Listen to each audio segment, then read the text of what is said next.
पुढे एक महत्त्वाची अपडेट बघूयात। राज्यात 2 दिवसांमध्ये मेघगर्जनेसह वादळी पावसाची शक्यता आहे। उष्णतेचा पारा 40 अंशांच्या खाली गेलाय। बहुतांश जिल्ह्यांना येलो अलर्ट सुद्धा देण्यात आलाय।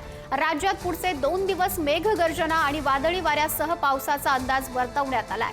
42 अंशांवर पोहोचलेल्या उष्णतेचा पारा 40 अंशाच्या खाली आलाय। तर पुढचे 2 दिवस राज्यातील बहुतांश जिल्ह्यांना पावसाचा येलो अलर्टही देण्यात आलाय।